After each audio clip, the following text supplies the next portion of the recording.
Hey guys, so we're back in the conservatory and today we are going to learn how to do the one-handed isolation, which looks like this.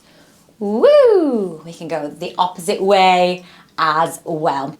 Pop your hoop in front of you and your hoop's going to be quite close to you, knuckles are facing the sky. We are going to lead, remember this is like a clock again, so from 6 o'clock we're going to lead up to about 11 o'clock, might be opposite for you guys, but we're going up to 11 o'clock. When we get to 11 o'clock, what we're going to do, we're going to do a little hand switch, we're going to let it float onto the back of our hand, so onto your kind of knuckles, and then you're going to re-grab it, which will be about 1 o'clock, all right? So from 11 o'clock, you're then going to roll your hands over and catch it here. So now you're ready to push back down. So from this angle, which looks a little bit awkward, we're going to push down. Remember to keep the hoop in that isolated space. So focusing on something in the ceiling. We're going to drag it back down to the beginning. Okay, guys. So let me show you one more time. So from here, nice and slow, we're going to push up to about 11 o'clock and then we're going to let go and catch.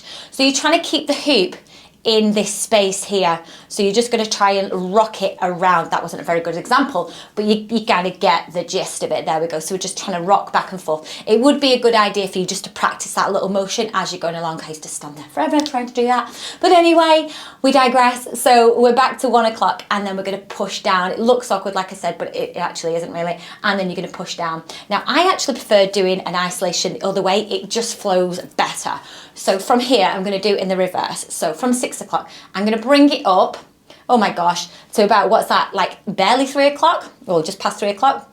And then what I'm going to do is I'm going to kind of like use my hand to kind of shadow or ghost that what am I trying to say, that hoop kind of shape. So from here, I'm going to go all the way over and I'm going to catch it probably about 10 or 11 o'clock. I'm just using the clock analogy so that you kind of get a gist of where I am with my hands. And I'm going to bring it back down. And when it gets to this point again, I'm going to follow the shape and I'm going to catch and back down. But the more you practice, the nicer it will look and it'll look like a super cool isolation. I think mine was a little bit wonky then, but it doesn't matter. I think the hoop might be a bit wonky actually, but there we go. So we're just going to keep practicing going around. So like I said, ghost that shape and then over.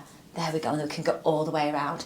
6 o'clock up to 11, float it to 1 o'clock and then drag it back down. Okay, and once you've done that, you can then play around with your two-handed isolations, your one-handed, then you can go on to, you know, whatever kind of moves you want to. I'm being careful because I'm in the conservatory. But anyway, hopefully that was another super quick and useful tutorial for you, and I will see you again very soon. Thank you.